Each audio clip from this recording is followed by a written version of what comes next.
کہ اگر رسول اللہ نے مجھ سے وعدہ نہ لیا ہوتا، رسول اللہ کی مجھے وصیت نہ ہوتی، اے عمر ابن خطاب تو اس گھر میں داخل ہونے کی جرت نہ کرتا۔ اب یہ جو کہا جاتا ہے کہ امیر المومنین نے دفاع نہیں کیا، ہمارا سوال ہے یہ آپ کو کس نے کہا کہ امیر المومنین نے دفاع نہیں کیا؟ کس کتاب میں شیعوں کے لکھا ہے کہ امیر المومنین نے دفاع نہیں کیا؟ یعنی یہ امت مجھ سے غداری کرے گی رسول اللہ کے بعد، یہ رسول اللہ نے پہلے ہی پیشین گوئی کر دی تھی، اور رسول اللہ چونکہ علم غیب سے جانتے تھے کہ یہ امت بعد میں کیا کیا کرے گی، مولا علی کا حق غصب کرے گی، فدق غصب کرے گی، حضرت زہرا سلام اللہ علیہا پر مظالم ڈھائے جائیں گے، یہ سارے معاملات رسول اللہ جانتے تھے اور انہوں نے پہلے ہی خبردار کر دیا تھا۔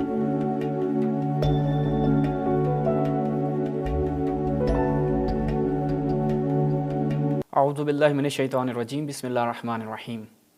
سب سے پہلے آپ تمام ناظرین مومنین کی خدمت میں حضرت زہرا سلام اللہ علیہا کی شہادت کے حوالے سے تعزیت اور تسلیت عرض کرتے ہیں۔ ناظرین، ایک اعتراض کے جو بہت زیادہ آپ کو سننے کو ملتا ہے مخالفین مکتب اہل بیت کی جانب سے، جب جناب زہرا کی شہادت کے ایام آتے ہیں تو ان کے مولوی اور عوام سوشل میڈیا کے اوپر یہ بہت زیادہ اعتراض کرتے ہیں اور لوگوں کو یہ باور کروانے کی کوشش کرتے ہیں کہ اصلاً جناب زہرا کی شہادت واقعیت نہیں رکھتی بلکہ یہ ایک افسانہ ہے، اور اس کی دلیل کیا پیش کرتے ہیں؟ اس کی دلیل یہ ہے کہ کیسے ہو سکتا ہے کہ حضرت علی علیہ الصلاۃ والسلام موجود ہوں، اس قدر شجاع شخصیت، باغیرت شخصیت، اس قدر غیور شخصیت موجود ہوں، اور حضرت زہرا سلام اللہ علیہ کے گھر پر حملہ ہو، ان کو زد و کوب کیا جائے اور امیر المومنین کچھ بھی وہاں پر دفاعی عمل انجام نہ دیں؟ ایسا ہو ہی نہیں سکتا۔ تو یہ ایک اعتراض کیا جاتا ہے، اس کے بہت زیادہ جوابات ہمارے علماء کی جانب سے دیے گئے، کتابوں میں اس حوالے سے بہت سے جوابات لکھے گئے، مختلف زاویوں سے اس کے اوپر بحث کی جاتی ہے۔ ہم انشاءاللہ چند ایک ساتھ میں، چونکہ یہ ہم چاہ رہے ہیں کہ اس دفعہ اس اعتراض کا اس قدر مفصل اور مدلل جواب دیا جائے کہ پھر یہ مخالفین مکتب اہل بیت کبھی ہمت ہی نہ کر سکیں کہ اس طرح کا اعتراض کریں۔ اب چونکہ ان کے پاس کوئی راہ فرار نہیں ہوتا تو یہ ایک احساساتی اور جذباتی اعتراض لوگوں کے سامنے بنا کر پیش کرتے ہیں کہ حضرت علی کی غیرت کے خلاف ہے، حضرت علی کی شجاعت کے خلاف ہے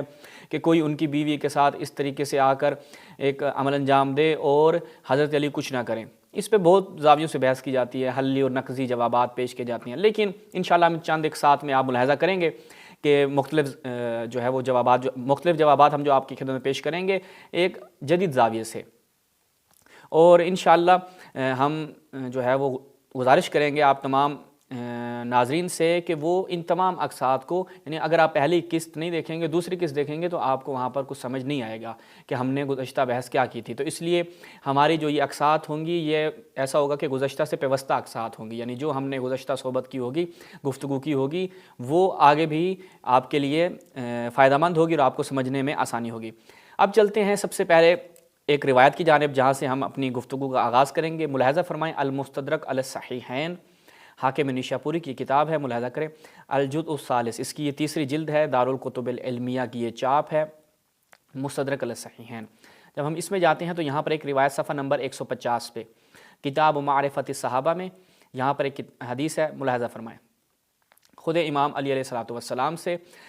حدیث کی سند جو ہے وہ حاکم نیشاپوری نے کہا کہ صحیح ہے، اور ذہبی نے بھی قال فی التلخیص صحیح، اور ذہبی نے بھی اس کی موافقت کی ہے۔ گویا یہ حدیث دو جو ان کے محدثین ہیں ان کی جانب سے صحیح قرار دی گئی ہے۔ روایت کیا ہے؟ ان مما عہد الی النبی صلی اللہ علیہ وآلہ وسلم، انہوں نے آل جو ہے وہ، کیونکہ آل کے ساتھ ان کا بہت پرانا مسئلہ ہے، آل انہوں نے نہیں ایڈجسٹ کیا، لیکن ہم اپنی جانب سے جو کہ ہم اپنے اوپر لازم سمجھتے ہیں کہ درود میں جو ہے وہ دم بریدہ درود نہ بھیجیں بلکہ مکمل درود جیسا کہ رسول اللہ نے حکم فرمایا ویسا ہی درود محمد اور اس کی آل پر بھیجیں۔ اللہم صلی علی محمد وعلی محمد ان الامۃ ستقدر بی بعد، کہ اے علی، رسول اللہ نے کیا فرمایا کہ رسول اللہ نے، یعنی امیر المومنین بیان فرما رہے ہیں کہ رسول اللہ نے مجھ سے یہ بیان کیا، مجھے یہ بتایا کہ اے علی ان الامہ، یہ جو امت ہے، یہ جو میری امت ہے، ستقدر بی بعد، یعنی یہ امت تجھ سے غداری کرے گی، یعنی یہ امت مجھ سے غداری کرے گی رسول اللہ کے بعد۔ یہ رسول اللہ نے پہلے ہی پیشین گوئی کر دی تھی، اور رسول اللہ چونکہ علم غیب سے جانتے تھے کہ یہ امت بعد میں کیا کیا کرے گی، مولا علی کا حق غصب کرے گی، فدق غصب کرے گی، حضرت زہرا سلام اللہ علیہ پر مظالم ڈھائے جائیں گے، یہ سارے معاملات رسول اللہ جانتے تھے اور انہوں نے پہلے ہی خبردار کر دیا تھا، اور انشاءاللہ تفصیل سے جو رسول اللہ نے وصیت کی وہ ہم انشاءاللہ آپ کی خدمت بیان کریں گے۔ لیکن مخالفین مکتب اہل بیت کی کتابوں میں اس حوالے سے جو اشارے ملتے ہیں، اور ایسے اشارے کہ جس سے یہ بہت واضح ہوتا ہے کہ رسول اللہ نے حضرت علی کو خبردار کیا تھا اور یہ بتلا دیا تھا کہ یہ امت آپ کے ساتھ وفا نہیں کرے گی۔ اب ہم جب آگے چلتے ہیں تو اسی میں صفحہ نمبر 153 پہ 150 والی آپ نے روایت ملاحظہ فرمائے، 153 پہ پھر ایک اور روایت ہے اسی جلد میں، ملاحظہ فرمائیں، اور اس کی سند بھی جو ہے وہ حاکم نیشاپوری نے بھی اس کو صحیح قرار دیا ہے، اور ذہبی نے بھی اپنی تلخیص میں اس کو صحیح قرار دیا ہے، اس نے بھی موافقت کی ہے کہ ان الامت ستغدر بک بعدی، کہ رسول اللہ، امیر المومنین سے روایت ہے کہ رسول اللہ نے مجھ سے فرمایا کہ یہ امت عن قریب تجھ سے کیا کرے گی؟ غدر کرے گی، تجھے دھوکہ دے گی، غداری کرے گی۔ وَأَنْتَ تَعِيشُ عَلَى مِلَّتِي وَتُقْتَلُ عَلَى سُنَّتِي، اور تو میری سنت پر جو ہے وہ قتل کیا جائے گا۔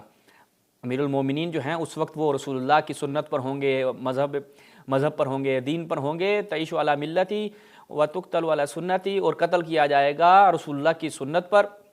اس کے بعد کا من احبک احبنی ومن ابغضک ابغضنی، اور جو تجھ سے محبت کرتا ہوگا گویا اس نے مجھ سے محبت کی، اور جس نے تجھ سے بغض رکھا ہوگا اس نے رسول اللہ سے بغض رکھا۔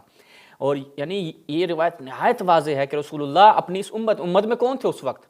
امت میں ایسے کون سے افراد؟ صحابہ موجود تھے۔ آپ جو کہتے ہیں تمام صحابہ بہشتی اور جنتی، رسول اللہ خود پیشن گوئی کر رہے ہیں کہ یہ جو امت ہے، کیا صحابہ امت سے خارج ہیں؟ بالکل نہیں، بلکہ یہ جو صحابہ موجود ہوں گے وہ تجھ سے، اے علی تجھ سے غداری کریں گے، تیری موجودگی میں تجھ سے غداری کریں گے۔ اور ساتھ میں جو رسول اللہ نے اس کے ساتھ لاحقہ لگایا کہ جو تجھ سے محبت کرتا ہوگا اس وقت، جو تجھ سے غداری نہیں کرے گا بلکہ جو تجھ سے محبت کرتا ہوگا وہ مجھ سے محبت کرے گا، اور جو تجھ سے بغض رکھے گا اس کا بغض ایسا ہے کہ اس نے رسول اللہ کی نسبت بغض رکھا ہے۔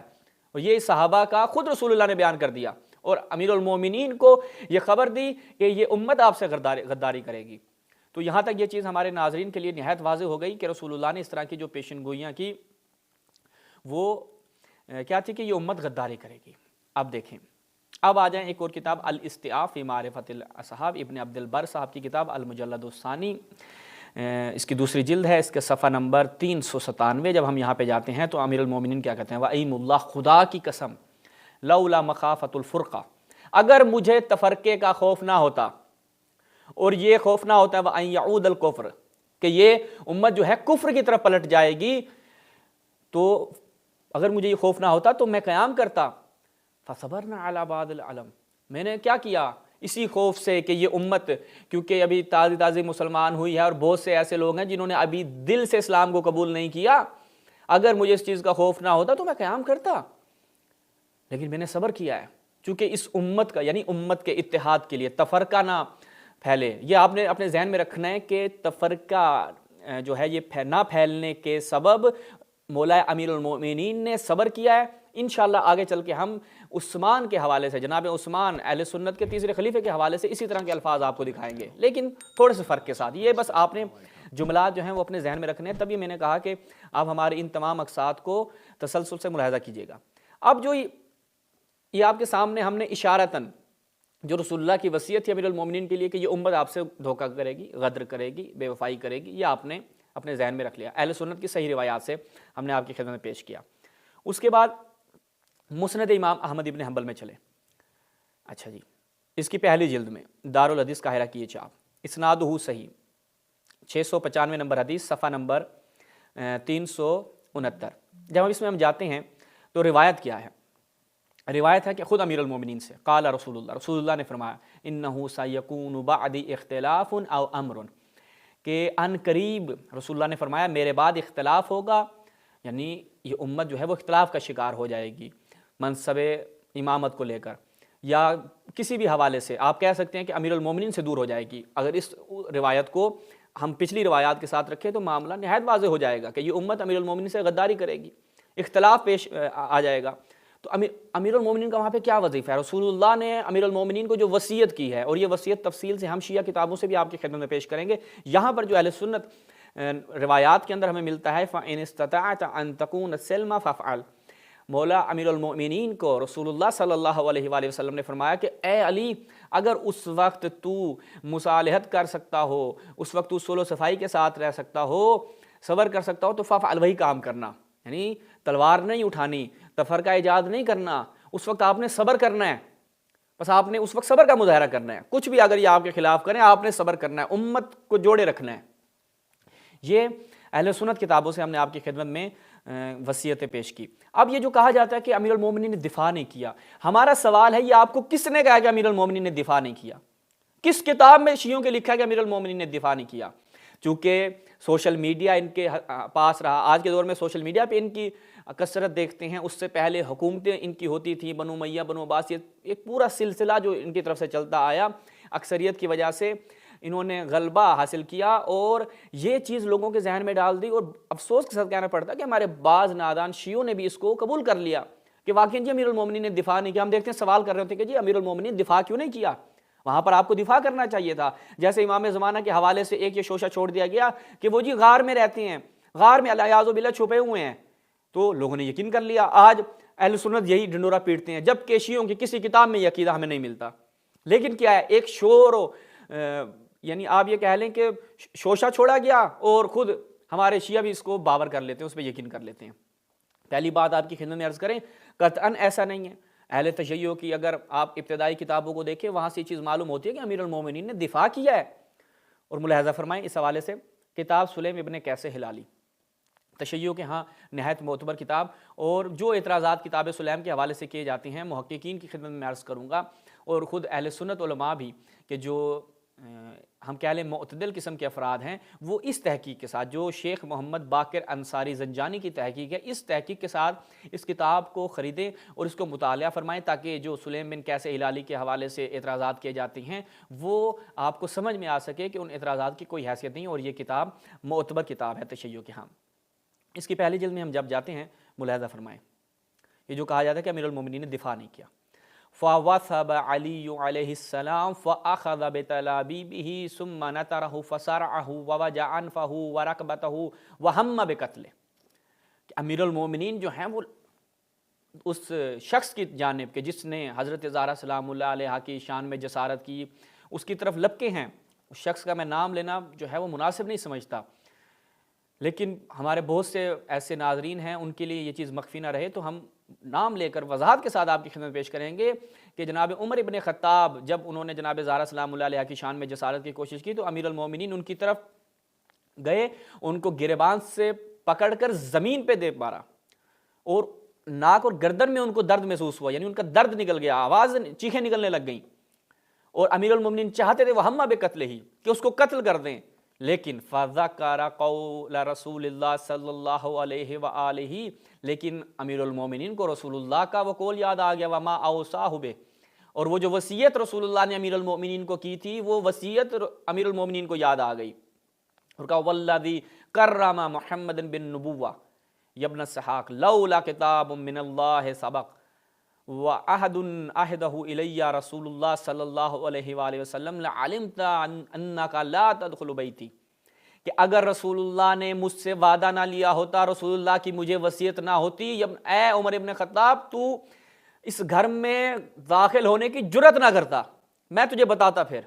لیکن رسول اللہ کی وصیت تھی، یعنی امیر المومنین اسے قتل کرنے لگے تھے، لیکن امیر المومنین کو رسول اللہ کی وصیت یاد آ جاتی ہے کہ اے علی آپ نے صبر کرنا ہے۔ وہ وصیت چونکہ کتاب سلیم میں مکمل نقل نہیں ہوئی، دیگر کتابوں میں بھی جو ہم ابھی آپ کی خدمت پیش کریں گے وہاں پہ مکمل نقل نہیں ہوئی، بلکہ یہ جو وصیت ہے اگر آپ مراجعہ کرنا چاہیں انشاءاللہ ہم آپ کی خدمت میں پیش کریں گے، جو تشیع کے ہاں نہایت معتبر کتاب ہے، کتاب الکافی، الکافی میں نقل ہوئی ہے۔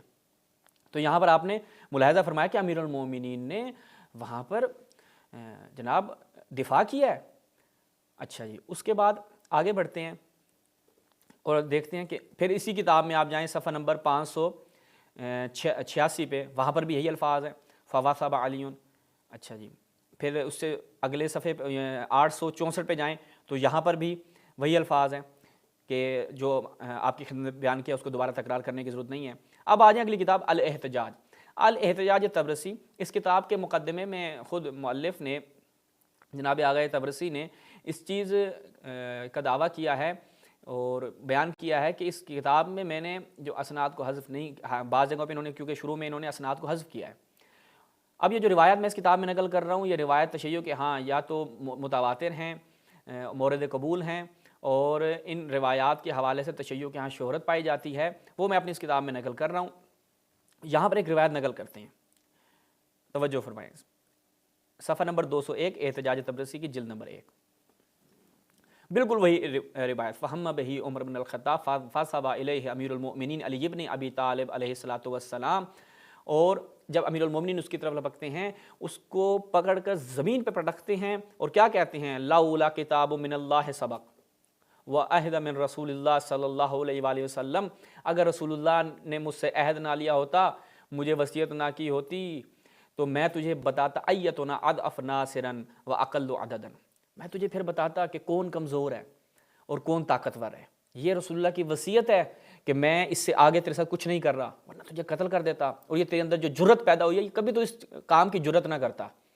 یہ جو کہا جاتا ہے کہ امیر المومنین نے دفاع نہیں کیا، یہ سری عبارات علماء تشیع نے اپنی کتابوں میں روایات معصومین نقل کی ہیں، خود امیر المومنین کی زبانی،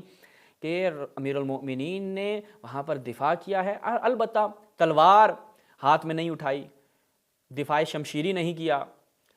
کیوں؟ اس کی وجہ رسول اللہ کی وصیت تھی۔ یہ آپ نے اپنے ذہن میں رکھنا ہے، رسول اللہ کی وصیت، رسول اللہ کی وصیت، یہ اپنے ذہن میں رکھنی ہے آپ نے بات، کیونکہ اگلی اقساط میں انشاءاللہ ہم اسی سے پیوستہ ایک گفتگو کریں گے۔ اس کے بعد ہم آگے بڑھتے ہیں اور مکمل وصیت کہ جو امیر المومنین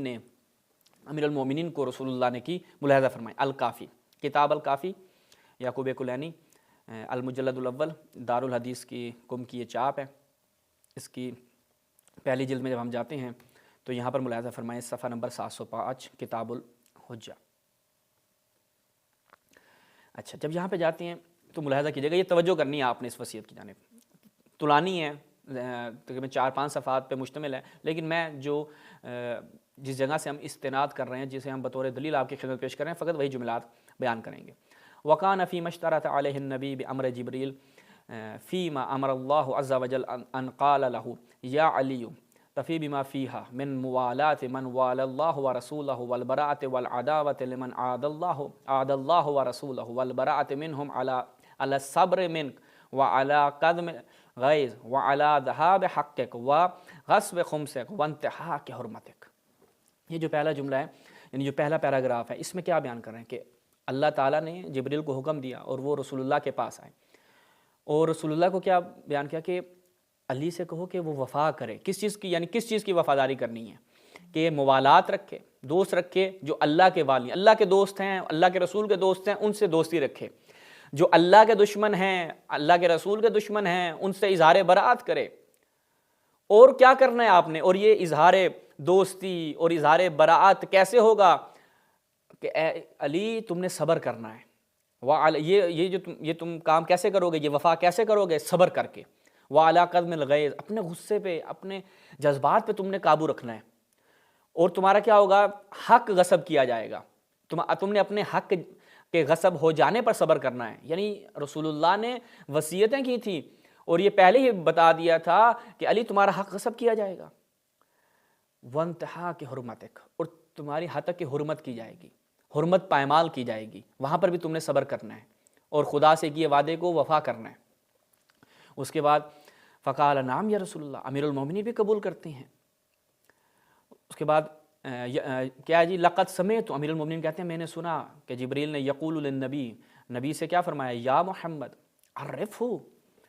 علی کو بتاؤ کہ ینتحق الحرمہ، علی کی حرمت جو ہے وہ پامال کر دی جائے گی، وہی حرمت اللہ و حرمت رسول اللہ، اور وہ اللہ کی حرمت ہے، اللہ کے رسول کی حرمت ہے۔ اس کے بعد قال امیر المومنین، امیر المومنین نے کیا بیان فرمایا، یعنی اس سے بڑھ کر مصائب نہیں ہیں،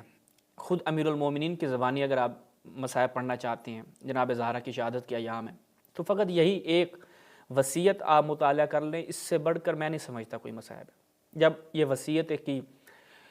کہ علی تمہاری حرمت پائمال کی جائے گی، فَصَعِقْتُ حِينَ فَحِمْتُ الْقَلَمَ من الامین جبرائیل حتی سقطت علی وجہی، امیر المومنین منہ کے بل گر پڑے ہیں، وَقُلْتُ نعم، میں قبول کرتا ہوں، قبلت ورضیت، میں قبول کرتا ہوں، اگرچہ وَإِنْ تَحْقَتِ الْحُرْمَةِ، اگرچہ حرمت پامال کی جائے گی، وَأُتِّلَتِ السُنَّةِ، اور سنت جو ہے اس کو ترک کیا جائے گا رسول اللہ کی، وَمُذِقَّ الْكِتَابِ، اور کتاب پہ عمل نہیں کیا جائے گا، کتاب قرآن کو پس پشت ڈال دیا جائے گا، وَحُدِّمَتِ الْقَعْبَةِ، کعبہ کو محدوم کر دیا جائے گا، اس کے بعد کیا ثم دعا رسول اللہ صلی اللہ علیہ وآلہ وسلم فاطمہ والحسن والحسین، پھر رسول اللہ نے حضرت فاطمہ، امام حسن، امام حسین کو بلایا، وعلمہم مثل ما علم امیر المؤمنین، اور وہ چیزیں جو پہلے امیر المؤمنین کو بتائیں امام حسن امام حسین حضرت زہرا سلام اللہ علیہ کو بتایا۔ اور اس کے بعد اس کے اوپر فختمت الوصیہ، یہاں پر وصیت ختم ہو جاتی ہے، بے خواتیم من ذہب لم تمسہ النار ودفعت الی امیر المؤمنین، پھر وہ وصیت اس پہ مہر ثبت کر کے امیر المؤمنین کو دے دی جاتی ہے۔ یعنی یہ وہ وصیت ہے کہ جو الکافی کے اندر بیان کی ہے، اور یہاں سے چیز واضح ہوتی ہے کہ امیر المؤمنین سے رسول اللہ نے عہد لیا تھا، امام حسن و امام حسین سے عہد لیا تھا۔ یہ آج لوگ کہتے ہیں کہ امیر المؤمنین نے دفاع نہیں کیا، رسول اللہ کے حکم پہ عمل کیا ہے۔ اس کے بعد ملاحظہ فرمائیں لقد قال رسول اللہ لامیر المؤمنین و فاطمہ، اس کے بعد رسول اللہ نے امیر المؤمنین اور فاطمہ سے کیا کہا کہ یہ جو میں نے تمہیں چیزیں بیان کی ہیں تم اس چیز کو قبول کرتے ہو؟ وَقَبِلْتُمَاهُ فَقَالَ بَلَا، دونوں نے کہا کیوں نہیں، وَصَبَرْنَا عَلَى مَا سَعَنَا وَغَاضَنَا، یعنی وہ برے احوال، وہ بری چیزیں، وہ برے حالات جو ہمیں پیش آئیں گے ہم ان کے اوپر صبر کریں گے۔ تو یہاں سے یہ چیز واضح ہو جاتی ہے کہ امیر المؤمنین موظف تھے، ان کا وظیفہ تھا کہ وہ صبر کریں۔ اس کے بعد اسی کتاب سلیم بن قیس ہلالی میں ہم جب جاتے ہیں تو یہاں پر امیر المؤمنین کیا بیان کرتے ہیں، لو کنت استمکنت من الاربعین رجلا، صفحہ نمبر 588 پہ، لفرقت جماعتکم، امیر المؤمنین بیان فرماتے ہیں کہ اگر 40 افراد میرے پاس ہوتے، میرے مددگار ہوتے، تو میں یہ جو تمہاری جماعت ہے اس کو بتاتا، تو میں جنگ کرتا اس کے ساتھ۔ ولیکن لعن اللہ اقواما، اللہ ان لوگوں پر لعنت کرے، بایعونی، جنہوں نے میری بیعت کی، ثم خذلونی، پھر انہوں نے دھوکہ دیا، اس بیعت کو توڑ دیا۔ جنہوں نے میری بیعت کی غدیر کے موقع پہ، غدیر خم پہ جب رسول اللہ نے میری امامت و خلافت کا اعلان کیا، لوگوں نے آ کے میری بیعت کی، خدا کی لعنت ہو ایسے افراد پہ کہ جنہوں نے امیر المومنین کی بیعت کرنے کے بعد بیعت شکنی کی۔ اور آج پھر یہ لوگ سوال کرتے ہیں، یہی لوگ سوال کرتے ہیں کہ جنہوں نے بیعت شکنی کی، انہی کے ماننے والے سوال کرتے ہیں کہ امیر المومنین نے دفاع کیوں نہیں کیا؟ کیوں؟ کیونکہ آپ کے بڑوں نے بے وفائی کی تھی، انہوں نے بیعت کو توڑا تھا، جیسا کہ امام غزالی نے بھی اس چیز کا اعتراف کیا۔ ہم غدیر کے پروگرامز میں، کلپس میں جو ہم نے جوابات دیے تھے، یہ چیز بیان کر چکے ہیں۔ امام غزالی نے اعتراف کیا کہ ان کے اوپر ہوائے نفس غالب آ گئی، حکومت کی لالچ ان کے اوپر غالب آ گئی، اور انہوں نے کیا کیا، کون سے ایسے افراد تھے کہ جنہوں نے بیعت شکنی کی۔ اس کے بعد ملاحظہ فرمائیں اسی کتاب میں صفحہ نمبر 591 پہ، قلت بأبی انت و امی یا رسول اللہ، میرے ماں باپ آپ پہ قربان جائیں یا رسول اللہ، فما تأمرنی، آپ مجھے کیا حکم دیتے ہیں، میں نے کیا کرنا ہے؟ تو رسول اللہ نے یہ وصیت کی، ان وجدت علیہم اعوانا، کہ اے علی اگر آپ ان حالات میں، جب یہ لوگ آپ کے خلاف برسر پیکار ہو جائیں، آپ کے حق کو غصب کر لیں، آپ کی حرمت کو پامال کریں،